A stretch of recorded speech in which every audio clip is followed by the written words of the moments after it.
안녕하세요. 저는 이제 30대 중반에 접어든 여성이랍니다. 하려는 이야기가 우리 친정에 관한 이야기다 보니 좀 부끄럽기도 하지만 용기를 내어 이야기해 보기로 했어요. 우선 저는 어머니와 아버지 슬하의 두 남매 중 둘째랍니다.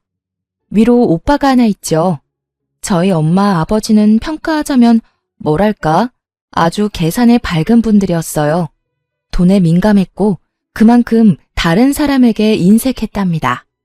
단 한 사람, 오빠한테는 지나칠 정도로 후했어요. 오빠는 할아버지, 아버지에 이어서 3대 독자인 아들이었어요. 그러다 보니 오빠는 어렸을 때부터 금이야 오기야 컸죠. 뭐든지 오빠가 먼저였고 저는 집안에서 거의 존재감이 없었어요. 제가 어렸을 때 할머니가 점을 보신 적이 있었는데 제가 오빠의 앞길을 막을 존재라고 낳지 않는 것이 좋았을 것이라고 했대요. 부모님과 할머니는 그 점쟁이의 말을 아주 확실한 것으로 믿어버린 것 같았어요. 그래서 저는 마치 길에서 주워온 아이처럼 살았거든요. 초등학교를 다니던 시절인 어린 시절부터 부엌 심부름을 하며 자라야 했어요. 초등학교 시절 얼마나 먹고 싶은 것도 많고 갖고 싶은 것도 많은 시절인가요? 저는 먹을 것 하나, 갖고 싶은 것 하나 제대로 먹고 가질 수가 없었어요. 우리 집은 부유하지는 않았지만 그렇다고 해서 남에게 아쉬운 소리 할 만한 집안은 아니었는데도요. 경수가, 오빠가 잘 돼야 우리 집안이 잘 되는 거지. 너는 중학교 졸업하고 아르바이트해서 집안에 좀 보태라. 그리고 오빠가 좋은 대학에 가도록 다들 노력하자꾸나. 중학교밖에는 보내주지 않겠다는 청천벽력 같은 말이었죠. 저는 대학은 꿈도 안 꿨지만 그래도 고등학교는 보내줄 줄 알았어요. 결국 저는 고등학교 진학을 포기했고 근처 편의점에서 일하면서 고등학교를 혼자 힘으로 마치기로 했죠. 밤낮 교대 근무를 하면서 남는 시간에 열심히 공부했어요. 반면에 오빠를 대학에 보내기 위해 엄마 아빠는 별별 노력을 다 하더라고요. 과외 선생을 붙인다, 비싼 학원에 보낸다 등등 할 수 있는 일은 다 했답니다. 그런데 오빠는 이미 공부든 뭐든 스스로 하는 일에는 익숙하지 않았죠. 공부라고 해서 뭐가 다를 게 있겠어요. 스스로 할 의지가 없는 사람에게 과외 선생도 비싼 학원도 도움이 되지 않았답니다. 백약이 무효였지요. 저는 집안에서 전혀 지원을 받지 못한 채로 편의점에서 아르바이트를 해가면서 고등학교를 검정고시로 마쳤어요. 몇 년의 노력 끝에 지방이지만 교대에 입학하게 되었죠. 그리고 3번을 도전한 끝에 임용고시에 붙었어요. 너도 이제 집에 돈을 좀 내놔야지. 지금까지 키워준 것이 있는데 돈이 없는 것도 아니고 이제 버니까 집에 생활비 내놔라. 너도 조금 쓸 돈은 필요할 테니 한 20만 원 빼놓고 나머지는 집에 내놔라. 엄마는 제가 선생님을 시작하고 첫 월급날부터 제 돈을 노리더군요. 엄마가 어떻게 나한테 집에 생활비를 내놓으라고 하는 거예요? 나 어렸을 때부터 집안의 식모나 다름없이 컸어요. 고등학교 공부도 안 시켜줬잖아. 편의점에 취직할 때 미성년자라고 취직 안 시켜준다는데 부모 동의 받아오라니까 엄마 얼른 도장 찍어주던데요. 그 돈까지 달라고 했으면 지금 달라고 하면 안 되지. 설마 그 도장 찍어준 대가로 생활비 내놓으라는 거예요? 엄마가 저한테 해준 게 대체 뭐가 있다고 돈을 내놓으란 거예요. 엄마의 요구를 거절했어요. 그리고 아예 집을 떠나서 학교 근처에 자취방을 하나 구했죠. 집을 벗어나니 정말 세상이 자유롭더군요. 그러나 돈을 요구하는 엄마의 연락은 집요하게 계속되었어요. 오빠는 왜 나가서 아르바이트도 못한대? 오빠한테 나가서 일해서 집에 돈 내놓으라고 하세요. 분명 말하는데 나는 한 푼도 못 줘요. 오빠는 도대체 무슨 생각인지 매일 집에서 빈둥빈둥 프로야구나 보면서 시간을 보내는 것 같더군요. 엄마의 생활비를 요구하는 방식은 이제 아주 노골적이었죠. 어느 날 제가 퇴근을 하려는데 학교 앞에서 엄마가 기다리고 있더라고요. 제가 그렇게 거부하는데도 또 씨알도 안 먹힐 요구를 하더군요. 오빠가 어떤 괜찮은 직장의 면접을 보아야 한다며 면접에 입고 갈 명품 양복을 사달라고 말이죠. 그런데 놀랍게도 상무직함의 자리라죠. 그리고 요구하는 양복의 가격이 거의 200만 원에 육박하는 양복이었고요. 헛웃음이 나올 수밖에 없었어요. 절대 안 된다며 거절하긴 했지만 절대로 정상적인 회사는 아니다 싶었는데 나중에 알고 보니 어떤 술집이었어요. 술집의 술 상무자리였죠. 하긴 술 좋아하고 담배 많이 피우고 오빠에게 딱 맞는 자리라는 생각은 들었죠. 그러던 중 퇴근 후 엄마가 웬일인지 사근사근한 목소리로 집으로 오라고 하더라고요. 또 돈 얘기겠지 싶어서 가기 싫었지만 인사할 사람이 와 있다고 하기에 억지로 집으로 갔어요. 얘, 인사해라. 네 옳게 될 사람이야. 얘가 우리 딸인데 일이 잘 풀려서 선생님이지 뭐니? 서로 인사들 해라. 시누이 옳게 될 사이들 아니냐. 아마 우리 딸이 결혼할 때 많이 도와줄 거다. 오빠가 일하는 그 술집에서 일하는 사람인지 아니면 손님이었는지 모르겠지만 그 술집에서 만난 사이라고 하더군요. 이번에는 오빠의 결혼 자금을 끈질기게 요구했어요. 하지만 저는 축의금 봉투 하나만 전달하고 제 역할을 끝냈죠. 오빠는 결혼을 해서도 자기 살림을 꾸릴 능력이 없는 사람이었어요. 그 올케라는 사람도 도대체 밖에서 뭘 하는지 집에 붙어있지 않고 돌아다니는데 왜 두 사람 먹고 살 돈조차 벌 수 없는지 황당하더군요. 네 오빠가 그 상무자리 그만두고 사업을 좀 할 것 같구나. 그래서 말인데 경수가 네가 직업도 확실하고 신용도도 좋으니 대출을 최대한 받아서 좀 보태라. 네 오빠가 이번엔 사업 아이템을 제대로 잡았어. 생활비조차 못 버는 사람이 사업이라니. 그것도 대신 대출을 해달라고 부탁하는 엄마가 더 이상 제 부모로 보이지 않았어요. 저는 분명히 오빠한테 가는 돈은 못 해준다고 딱 잘라 말했고요. 한 푼도 못 내놔요. 나 어릴 때 부엌일하면서 자란 사람이에요. 인형 하나 사달라고 그렇게 말해도 누가 쳐다보기나 했어요? 내가 간신히 용돈 모아 사서 놀던 종이 인형 태우면서 놀던 오빠예요. 내가 너무 화가 나서 오빠를 밀었다고 나 매 무척 맞았어요. 도대체 밥 먹고 화장실 가는 거 말고 오빠가 스스로 할 수 있는 일이 뭔데요, 대체? 이번에도 엄마 아버지가 대신 사업자금 마련해 주세요. 공부랑은 상관도 없는 사람 3수 4수까지 시키면서 대학 보내겠다고 들인 돈 정도면 오빠 사업자금 대고도 남아요. 보세요. 얼마나 능력이 없으면 결혼하고 나서도 부모 손길 떨치지 못해 애새끼 마냥 돈 달라고 하는 꼴을 좀 보시라고요. 오냐 그래. 내가 너한테 뭘 바라겠냐? 아이고 제 오빠 앞길을 가로막을 것이라고 하더니만 아주 그 말이 딱 맞아. 제 오빠가 일을 하겠다는데 한 푼도 못 돕겠다고? 이게 낳고 키워준 대가냐? 엄마하고 이렇게 큰 싸움이 되었어요. 엄마가 절 한 대 칠 듯이 말했지만 제 입장을 굽히지 않았죠. 그런데 올케가 결혼한 지 7개월 만에 아들을 낳았어요. 알고 보니 속도 위반이었죠. 그렇게 세월이 지나면서 저도 이제 결혼을 생각할 나이가 되었어요. 같은 학교 동료 교사 한 사람이 제 마음에 들었죠. 학교 안에서 이 사람의 성실성과 근면함을 인정하지 않는 사람이 없었거든요. 인사고과 성적도 좋았고 학생들에게도 인기가 있는 사람이었어요. 그리고 그 사람을 아는 모든 사람들이 착하다고 평가하는 사람이었죠. 저하고는 나이 차이가 좀 있었거든요. 처음엔 서로 설레는 마음을 안고 연애를 시작했는데 시간이 지나도 선뜻 결혼하자는 말을 안 하는 거예요. 결국은 제가 먼저 마음을 밝혔는데 단번에 차이고 말았답니다. 나도 경숙 씨 참 좋아하는데 내 처지가... 미안해요, 경숙 씨. 나 살기 바빠서 연애는 지금처럼 가볍게 해도 저는 결혼은 못하겠어요. 정말 미안해요. 거의 울다시피 이런 말을 하는 것이었어요. 그 다음 날부터 그 사람에 대해 여기저기 물어보았어요. 동료 교사가 저에게 몰랐냐며 한 가지 말을 해주더군요. 아들 아이가 하나 딸려 있어요. 글쎄 아이가 어릴 때 아이 엄마가 사고로 세상을 떴다지 뭐예요? 젊은 사람이 재혼을 해야 할 텐데 아이 때문에 쉽지 않은가 봐요. 사람은 정말 어디다 내놔도 괜찮은 사람인데. 분명 저를 좋아한다는 진심은 느껴졌는데 그 사람에게 처한 환경이 그를 막고 있다고 생각했어요. 오히려 제가 그를 더 좋아하고 있는 처지라 아이를 함께 키울 자신은 크게 없었지만 선뜻 고백을 해버렸죠.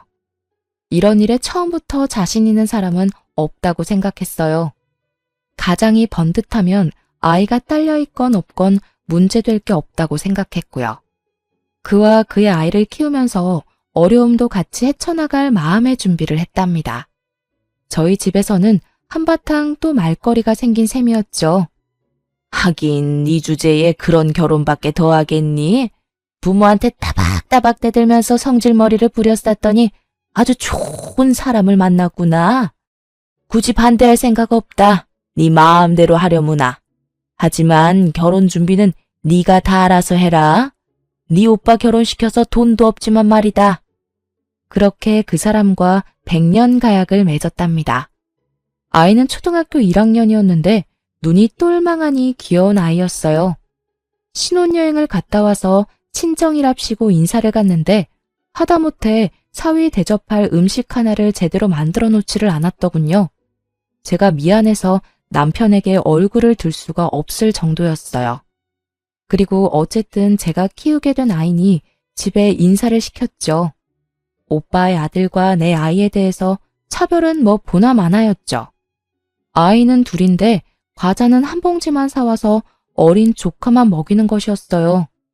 어릴 때 오빠와 저를 차별하는 것과 똑같더군요. 자칫하면 아이에게 저 어릴 때와 같은 상처를 줄 것만 같아 조마조마했어요. 아이가 참 어리지만 제 아빠를 많이 닮아 정말 착했어요. 남편은 말할 것도 없이 성실하고 착했고 아이도 수줍게 저를 잘 따랐어요. 남들이 뭐라고 하건 저는 정말 행복한 결혼 생활을 누리고 있었죠. 하지만 한 가지 걱정거리가 있었어요. 그것은 남편이 너무 착해 빠졌다는 것이었죠. 불쌍한 걸 보면 그냥 지나칠 줄 모르는 사람이었어요. 주머니에 차비 한 푼 안 남기고 길거리에서 폐지를 줍는 할아버지에게 다 털어서 드리고는 걸어오는 일도 있었어요. 그러던 중에 우리 집에 뜻밖의 사람이 찾아왔는데요. 웬 품이 있어 보이는 노신사가 저희 집을 두드렸죠. 저는 신명순 씨의 유언을 집행하러 온 변호사입니다. 신명순 씨가 유일한 혈족인 김남훈 군에게 상속분을 남기셨어요. 무슨 상속일까 싶어서 이야기를 들어보았는데 알고 보니 상속을 해준 사람은 아이의 친외할머니라는 것이었어요. 아이의 엄마는 그 할머니의 외동딸이었고 아이 외에 다른 혈족도 없다는 것이었죠. 그래서 아이에게 유언으로 단독 상속을 받도록 했다는 것이었어요. 그런데 그 상속의 내용을 보고 저흰 정말 깜짝 놀랐답니다. 경기권의 토지에 상가에 현금에 수십억에 달하는 재산이었어요. 아이 아빠도 자신의 전 장모에게 그런 정도의 재산이 있었다는 것은 몰랐다고 하더군요. 아이 아빠는 집이 좁아서 아이가 뛰놀기에 적당하지 않고 제가 불편할 것이라며 우선 집부터 옮겼고 그러고는 다른 일에 특별히 돈을 쓰지 않더군요. 학교도 그만두지 않고 여전히 성실하게 일했고 저 역시도 계속 학교에 나갔어요. 그렇게 평상시와 다름없는 일상이 흐르고 어느 날 친정에서 전화 한 통화를 받게 되었어요.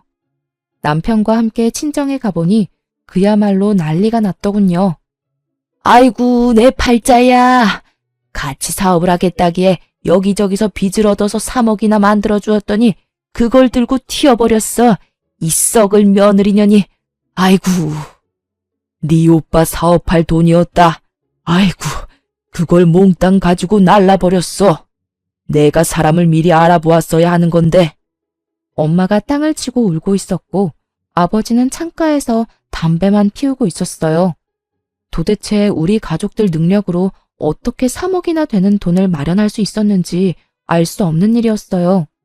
그런데 이 일의 불똥이 우리 집에까지 튀고 말았죠. 여보게 김서방, 자네 처가가 알다시피 지금 난리가 났네. 3억 원만 좀 도와주게.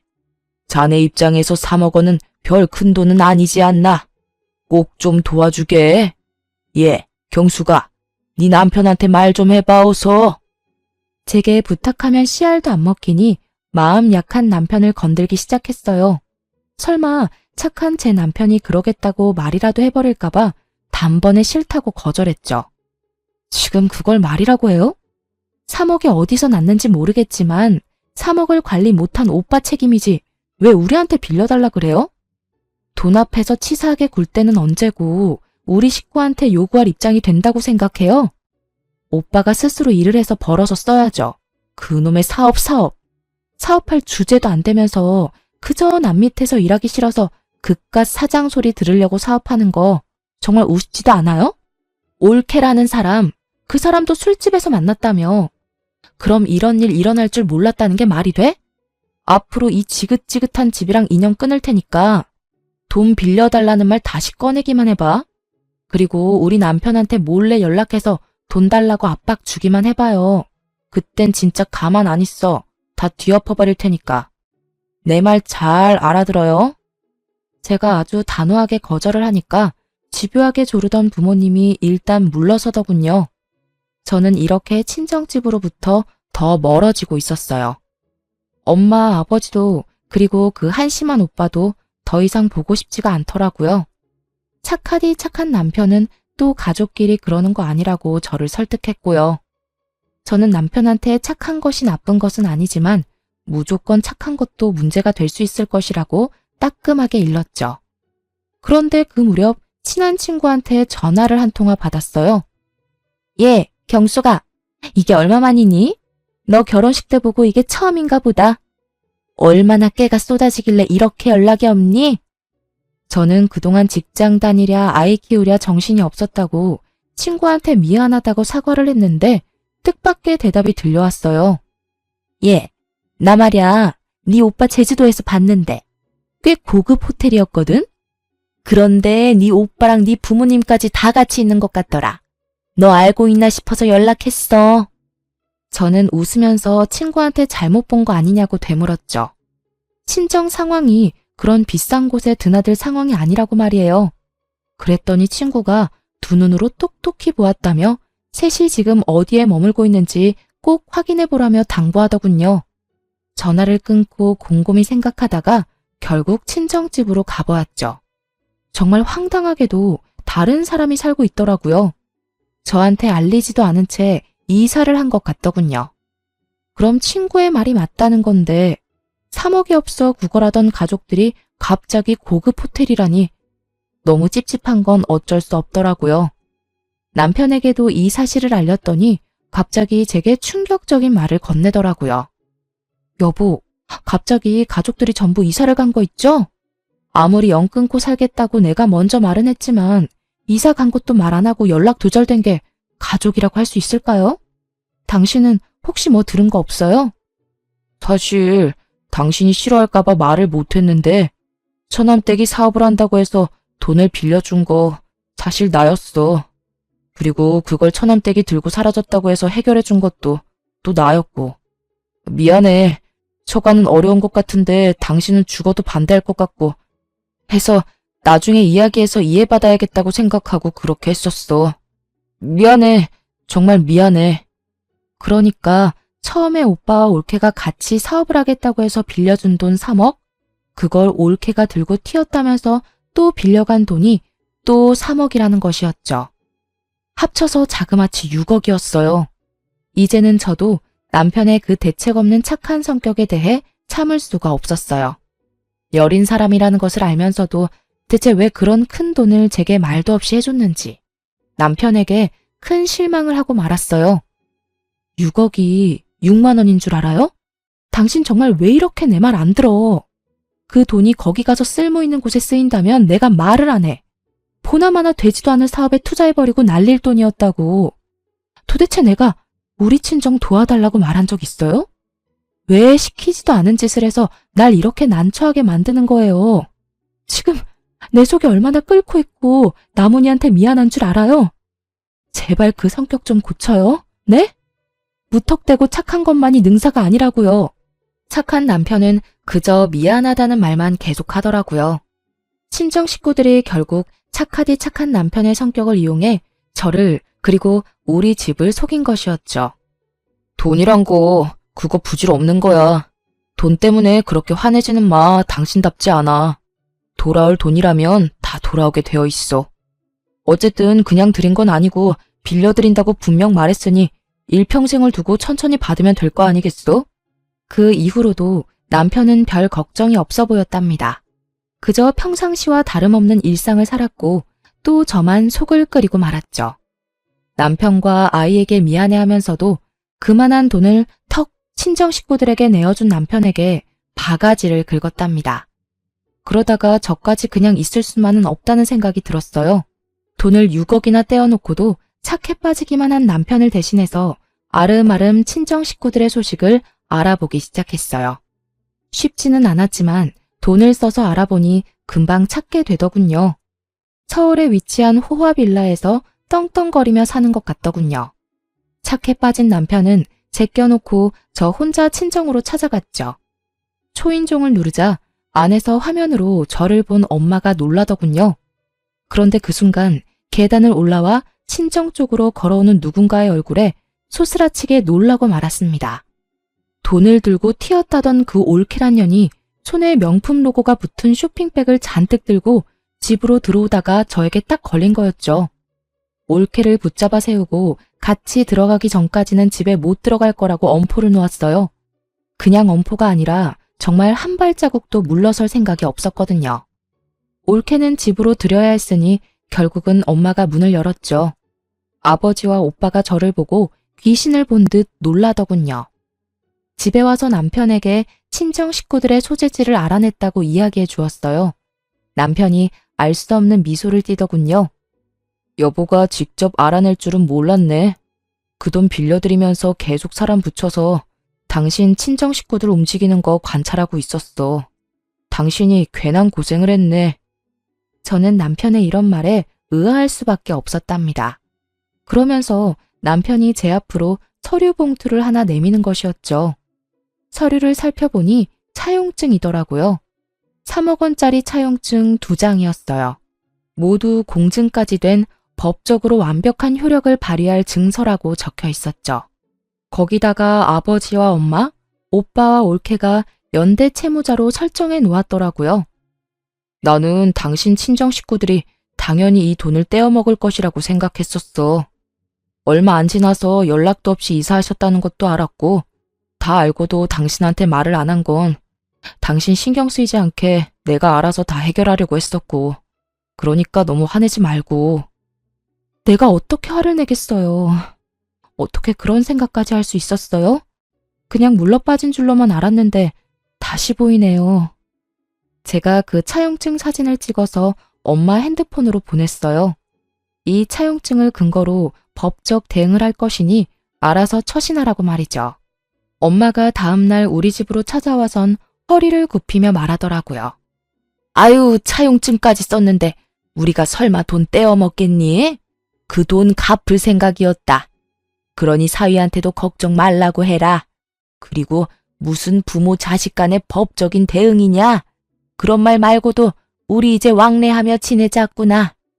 그렇게 친정엄마가 위선적인 살가운 인사까지 하고 집으로 돌아갔죠. 한동안 아무 연락이 없었고 저도 계속 친정 식구들을 관찰하고 있었어요. 그러던 어느 날, 그날 제가 몸이 많이 아팠어요. 몸살로 며칠을 고생 중이었는데 정말 칠판에 글씨 쓸 힘도 없어서 어쩔 수 없이 교감 선생님께 대체 수업을 부탁하고 조퇴를 신청했어요. 그런데 집으로 들어가 보니 어떻게 들어왔는지 올케와 엄마가 저희 집에 들어와 있더군요. 당황한 건 서로 마찬가지였어요. 네가 왜 벌써? 아직 올 시간이 아닌데. 아니, 난 몸이 아파서 조퇴했는데 지금 우리 집에서 뭘 하는 거예요? 도대체 어떻게 들어왔어요? 왜 남의 허락도 안 받고 들어와요?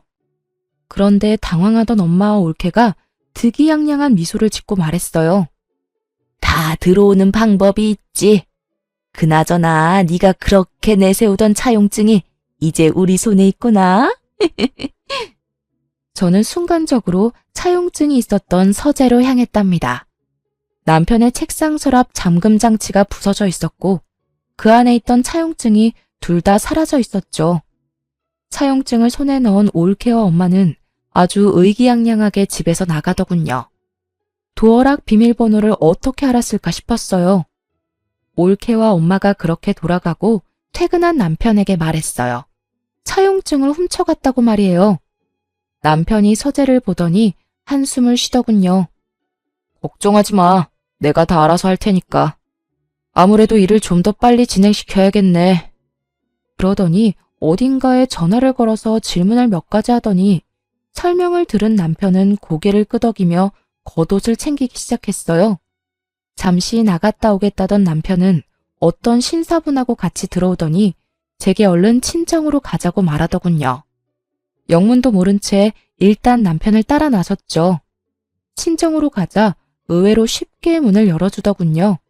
아마도 차용증이 자신들의 손에 있다는 자신감 때문이었을 거예요. 가보니 네 식구 모두 있었어요. 장모님, 그리고 처남댁, 저희 집에 무단으로 침입하셨네요. 어떻게 문을 열었을지는 저도 다 압니다.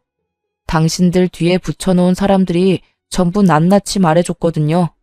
도어락 기술자한테 연락해 경숙씨 주민번호까지 도용해선 문 좀 열어달라고 부탁했다지요. 3배가 넘는 돈을 지불하면서요. 이거 명백히 주거 침입입니다. 제가 그것도 모르고 있을 줄 알았나요? 그리고는 남편이 핸드폰을 열어 파일을 찾더니 오디오 파일 하나를 들려주는 것이었어요. 아이고 내 팔자야. 같이 사업을 하겠다기에 여기저기서 빚을 얻어서 3억이나 만들어 주었더니 그걸 들고 튀어버렸어. 이 썩을 며느리년이. 아이고. 엄마의 이 거짓 하소연이 그대로 녹음되어 있는 것이었어요. 오빠의 목소리도 또렷하게 녹음되어 있더군요. 올케와 사업을 하겠다고 하면서 3억 원을 빌려달라면서 언제까지 갚겠다며 약속하던 말이었어요. 너무 큰 돈을 요구하시기에 제가 할 수 없이 녹음을 좀 했습니다. 첫 번째 채무에 대해서는 당연히 갚을 날짜가 지났으니 채무 불이행 소송을 진행할 생각입니다. 그리고 두 번째 채무에 대해서도 도주한 사실이 없는 처남댁이 도주했다고 하면서 또 저를 속이셔서 돈을 빌려가셨으니 당연히 사기죄로 법의 심판을 받게 할 것이고요. 그리고 그 신사분이 봉투를 열어 서류들을 꺼내 보이는 것이었어요. 집에 있던 차용증을 자세히 안 보신 모양입니다. 그것들은 모두 사본이에요. 정보는 공증을 마쳐서 제게 보관을 시키셨죠. 저는 이분의 변호사입니다. 엄마와 올케 얼굴이 새파랗게 질리는 것을 볼 수 있었죠. 에이, 자네가 설마 그걸 가지고 우리를 어떻게 하려고? 자네 착한 사람 아닌가? 그리고 그 돈 정도야 자네 입장에서 큰 돈도 아니고 말이야. 그저 저가 좀 도와주었다고 생각하면 되는 게야. 자네는 길거리에서 일하는 할아버지도 지나치지 못하고 도와준 사람 아닌가? 친정아버지는 당황하면서 이 사태를 없던 것으로 덮으려고 애를 쓰더군요. 아무리 화가 나더라도 친정아버지를 때릴 수도 없고 정말 제가 우리 할아버지로 환생을 하고 싶더라니까요. 그러면 하다못해 종아리라도 몇 대 칠 수 있잖아요. 길에서 일하는 할아버지야. 그 연세에도 열심히 사시는 분이니 차비까지 털어서 도와드렸죠. 그분이 정말 필요한 일에 쓰시겠다고 6억을 빌려달라고 하면 저 또한 빌려드릴 용의가 있습니다. 스스로 노력이라는 걸 하는 사람이니까요.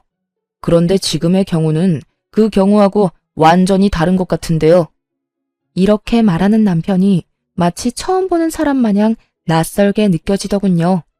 그 착해 빠진 사람은 어딜 가고 마치 영화에서 본 셜록 홈즈 같이 날카롭고 냉철해 보이는 남편이 제 눈앞에 서 있었어요. 제가 2번이나 아무 말 없이 도와드렸죠. 그리고 평상시에 제 성격을 아시고는 공증된 차용증까지 만드시고도 아무 일도 없을 것이라고 생각하셨겠죠. 하지만 말입니다. 동네를 돌아다니는 코딱지만한 강아지도 꼬리를 밟히면 짖는 법입니다. 제 믿음을 2번이나 배신하셨어요. 만일 정말로 처남과 처남댁이 사업을 할 돈이었고 그걸 처남댁이 들고 사라졌다고 한다면 저 이 차용증 사용하지 않았을 겁니다. 그런데 네 분이 완전히 저를 바보로 생각하셨네요. 그래서 2번에 걸쳐 6억을 저를 속여 뜯어내신 거였고요. 애초에 처남과 처남댁의 사업 얘기부터가 거짓이었죠. 엄마는 훔쳐낸 차용증이 사본이라는 것을 알고는 이성을 잃고 씩씩거렸죠.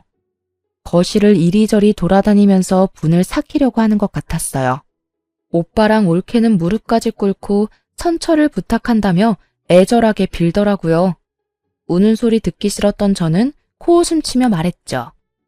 점쟁이가 오빠 앞길을 제가 막을 것이라고 했다더니 그 말이 정말 맞네요. 저는 선처해달라고 말할 생각이 없어요. 감히 사기를 쳤으니 혼 좀 나야죠. 그런데 제 말을 들은 엄마가 이성을 잃고 제 머리채를 잡고 흔드는 못 볼 꼴이 벌어졌죠. 남편이 뒤늦게 떼어놓으려 하는데도 엄마는 정말 있는 힘을 다해서 매달리더라고요. 도저히 뿌리칠 길이 없을 정도로 힘이 강했어요. 그 순간 하필이면 함께 데리고 온 아이가 부딪혀 벽에 튕겨지고 말았어요. 아이를 맡길 마땅한 곳이 없어서 함께 온 것인데 방 안에 들어가 있으라고 일렀더니 어른들 고함 소리가 들리자 무서워서 나온 것이었죠. 부딪힌 머리 쪽에 피가 보였고 피를 보더니 엄마도 흠칫하는 것 같았죠. 저 아이가 내 집을 함부로 드나들 때부터 기분이 안 좋았어. 건방지긴 경숙이 너하고 피는 한 방울도 안 섞였는데 똑같구나. 어찌나 맹랑하고 당돌한지 아주 볼 때마다 똑같다 싶었다니까. 아이에게 정말 눈물이 날 정도로 미안했어요. 급히 119를 불렀고 응급실 한편에 누운 아이의 손을 잡고 울음을 터뜨리고 말았어요. 나무나, 엄마가 미안해. 정말 미안해. 우리 나문이 잠깐만 병원에 있으면 집에 갈 수 있다고 의사 선생님들이 그러셨어. 갑갑해도 잠깐만 누워있자. 응? 다행히 뇌나 머리뼈에는 이상이 없다고 하더군요. 하지만 봉합수술을 했어요. 상처가 깊었고 꽤 많이 꿰맸다고 의사가 말하더군요. 저는 아이의 침대 곁 의자에 앉아 아이의 손을 꼭 붙잡고 계속 서러운 울음을 울었답니다. 그런데 남편이 이제야말로 화가 제대로 난 것 같았어요. 남편이 말하더군요. 다른 건 다 참아도 내 가족에게 함부로 하는 것은 못 참겠다고요. 당연히 민 형사상의 책임을 모두 묻겠다고 했죠. 남편은 우선 우리 집에 허락 없이 도어락 기술자를 속여서 들어온 일에 대해서 주거 침입으로 엄마와 올케를 경찰에 고소했어요. 그리고 채무에 대한 연대 책임을 지고도 상환을 하지 않는 가족 모두를 가장 형벌이 센 사기죄로 고소했죠. 아버지가 그제야 당황하기 시작하는 것 같았어요. 3억 원은 가지고 있는 땅 팔아서 먼저 갚으마. 그러니 네 엄마부터 합의해주면 안 되겠니? 자식이 어떻게 부모를 범죄자로 만들 수 있겠어? 너 그러면 안 된다. 어떻게 머리채 한번 잡았다고 고소한다는 게 말이 되니? 착한 사람이 화가 나면 더 무섭다는 말이 있죠. 남편이 딱 그랬답니다. 2번이나 자신에게 사기친 것에 더해 우리 집에 무단으로 침입했고 그것도 모자라 다른 가족들이 보는 앞에서 잘못도 없는 제 머리채를 잡은 일에 화가 많이 났더군요. 물론 아이의 사고에도 화를 내고 있었고요. 이렇게 형사상 고소에 이어서 이제 민사상으로 돈을 돌려받기 위해 만들어둔 완벽한 서류를 가지고 차분히 소송을 진행했답니다. 재산을 은닉할 것을 우려해 변호사의 도움을 받아서 친정 식구들의 명의로 되어 있는 자산에 대한 가압류부터 신청하더군요. 당신 식구들이 나를 어지간히도 얕잡아 보았나 봐. 그렇게 6억씩이나 나를 속여서 뜯어내놓고도 재산 한 푼 남의 명의로 돌려놓질 않았더군. 내가 알아봤자 아무 짓도 못할 것이라고 생각했었던 모양이더라고. 아마 재산을 다른 사람 명의로 돌려놓았다면 평생 하는 일에 대한 급여에도 압류를 넣어 일생 동안 받을 생각도 있었지. 저는 이제야 가슴을 쓸어내릴 수 있었답니다. 도와줄 때는 진심으로 도와주었지만 친정에서 제가 결혼 전까지 겪은 서러운 일들을 모두 들은 남편이 미리 완벽한 서류를 만들어둔 것이었죠. 그렇게 해놓고도 친정 식구들은 저와 남편을 철저히 무시했던 모양이더군요. 호화빌라를 엄청난 보증금을 내면서까지 월세로 살았고 남는 돈으로 여기저기 여행을 다니면서 생활을 했던 것 같았어요. 그리고 경찰이 증거물로 압수한 오빠와 아버지의 핸드폰에서 이런 경악할 문자까지 보게 되었는데요. 아버지, 매제가 아주 물컹이인데 말이에요. 이번엔 어떤 이유를 대고 돈을 달라고 할까요? 엄마 아버지가 빚에 쪼달리고 있다고 하니까 3억 원을 선뜻 내놓았잖아요. 이번엔 아주 아버지가 불치병에 시달리고 있다고 할까요? 그래, 그것도 좋은 생각이구나. 그것도 아주 돈 많이 드는 고해감에 걸렸다고 해봐.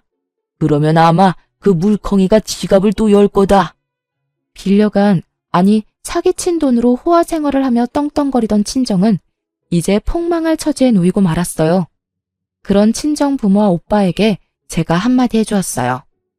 나더러 애딸린 신랑 만났냐고 비웃더니 도대체 사람 보는 눈이 있는 거예요, 없는 거예요? 올케 절대로 좋은 엄마나 며느리 될 사람 아니었어요. 그것도 못 알아보고 착한 사위는 이용하고 도대체 어떻게 사람들이 이래요? 스스로 살아갈 생각은 전혀 없고 기재라도 걸려서 다행이지. 아무 죄 없는 남편이랑 제가 피눈물 흘리는 건 안중에도 없죠. 모든 법적인 절차를 다 동원해서 당한 값은 모두 되돌려줄 테니까 알아서들 하세요. 집안 사정이 이렇게 되자 올케네는 매일 밤 부부싸움이 일어난다고 해요. 얼마나 크게 싸우는지 옆집 할머니가 신고를 다 했더라고요. 정말로 올케가 집을 나가겠다고 선전포고를 했는지 부모님도 한 번 더 찾아와 제게 싹싹 빌더군요. 그런데 정말 친정 식구들 구제불능이었어요. 다른 사건 하나가 또 저를 웃게 만들었답니다. 친정 일이라면 이제 아주 서러운 일이라도 눈물보다 웃음이 먼저 나오더군요. 올케와 오빠가 물건을 집어던지며 싸우다가 조카 아이가 다쳤다더군요. 그런데 아이가 다치자 병원으로 데려갔고 그 과정에서 아이의 혈액형을 알게 되었는데 B형이라고 나왔대요. 오빠와 올케는 혈액형이 모두 O형이라고 했어요. 결국 조카가 오빠의 친자식이 아니었다는 것이었죠. 오빠가 올케에게 아이를 데리고 나가라고 또 한바탕 전쟁이 났다죠. 엄마와 아버지가 올케를 내쫓았다더군요. 올케에 대한 주거 침입건은 여전히 조사 중이었는데 뜻밖의 사실을 알게 되었는데요. 올케가 먼저 만나던 남자가 있었는데 결혼은 하지 않고 동거를 했었나 봐요. 아마 아이의 친부되는 남자였겠죠. 올케가 그 남자에게서 돈을 빌렸는데도 갚지 않자 이 남자가 고소를 했고 사기죄로 유죄 판결을 받은 전력이 있다고 했어요. 이런 사실이 드러나자 올케는 도주의 위험이 있다고 경찰이 여겼는지 구속수사로 전환시켜 착실히 조사받고 있는 중이고요. 그 여자 처음 본 순간 어떤 사람인지 제가 딱 알아보았죠. 시집에 인사하러 온 여자가 짧은 치마에 화장은 또 어찌나 진한지 화장 두께가 1cm는 될 것 같았거든요. 오빠나 올케나 독인 객인이라고 생각했었죠. 우리 아이의 상처는 빠르게 아물고 있었지만 제 친정에 대한 마음은 식구들 앞에서 제 머리채를 잡던 그 순간에 아주 완전히 닫혀버렸죠. 저는 이제 친정과는 확실히 절연했고요. 하지만 지금도 끈질기게 합의를 요구하고 소송을 취하해달라고 싹싹 빌고 있어요. 남편과 저는 절대로 그럴 생각이 없다는 입장이고요. 사람과 사람 관계라는 것이 참 어렵다는 생각이 들더군요. 도대체 자신들 슬하에 태어난 모두 같은 자식인데 저한테만 왜 그렇게 심하게 대하며 키웠는지 엄마에게 물었었죠. 점쟁이가 네가 우리 집안에 재수가 없는 아이라고 했다. 원래 내다 버리라고 했었어. 그 말을 들었어야 했는데 그러지 못해서 이렇게 됐구나. 부의 막급이다. 그저 평범하게 다른 집들처럼 공평하게 자랐더라면 아마도 가족끼리 서로 도울 수 있었을 거예요. 그런데 이 당연한 일이 왜 우리 집에서는 그렇게도 어려웠던 것일까요? 엄마를 비롯해 가족들의 사기 혐의에 대하여는 피해액이 5억이 넘는 경우이므로 특정 경제 가중처벌법이 적용되었어요. 그래서 이를 주도한 엄마가 1년 6월에 징역을 선고받았어요. 오빠도 엄마보다는 혐의가 약한 것으로 인정되었지만 특경법에 의해 징역 1년을 선고받았죠. 올케는 약식 기소로 벌금 500만 원을 내게 되었고요. 그리고 친정 식구들에게 남은 것은 하나도 없었죠. 살고 있던 집, 그 외에 우리에게서 가져간 돈으로 사놓은 부동산 등 모든 재산이 차용증을 근거로 압류되었죠. 들려오는 말로는 방 한 칸에서 아버지 혼자 지낸다는 말을 들었어요. 제 남편에 대한 사기에서 가장 적은 역할을 했다고 해서 아버지는 기소되지 않았죠. 세월이 다시 무심하게 흘렀어요. 아이는 어느새 자라 초등학교 5학년이 되었답니다. 머릿속 깊숙이 봉합수술을 한 흉터가 남고 말았어요. 아이의 머리를 쓰다듬을 때마다 미안함에 그저 눈물만 흘렀어요. 서러웠던 시간이 저에게서 점점 멀어지고 있었지만 아이의 그 상처가 마치 그 모든 세월을 대변하고 있는 것 같았답니다. 그리고 사람의 기억이라는 것이 그렇게 쉽게 지워지는 것은 아니더군요.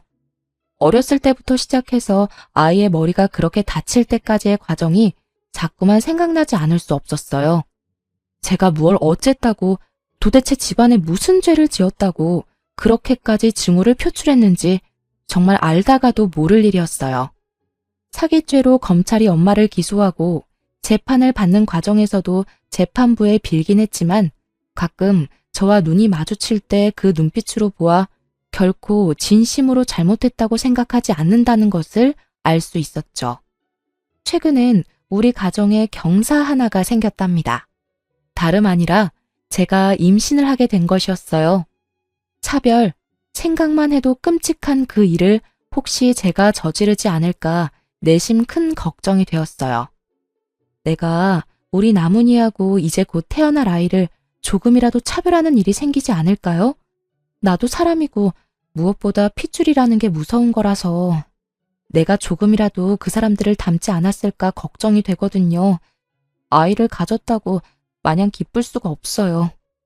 당신 집안에서 누구 하나라도 중심을 잡고 잘못된 것이라고 했었다면, 예컨대 아버님이라도 그러셨다면 일은 많이 달라졌을 거야. 우선은 당신이 반듯한 사람이고 내가 있잖아. 동생이 생긴다는 말에 나문이도 좋아했어요. 손을 꼽아가면서 동생을 기다리는 것 같더군요. 비록 오빠가 있었지만 형제간의 정이라는 것은 생각도 못했던 제 어린 시절의 처지가 다시 생각났죠. 우리 아이들은 그런 일 없이 잘 자라나겠죠? 지금까지 지지리도 부모 복은 없지만 남편 복과 자식 복은 있는 제 이야기를 길게 들려드렸어요. 앞으로 제 앞길에는 행복한 일만 있을 것이라고 생각한답니다. 긴 글 끝까지 들어주셔서 감사합니다.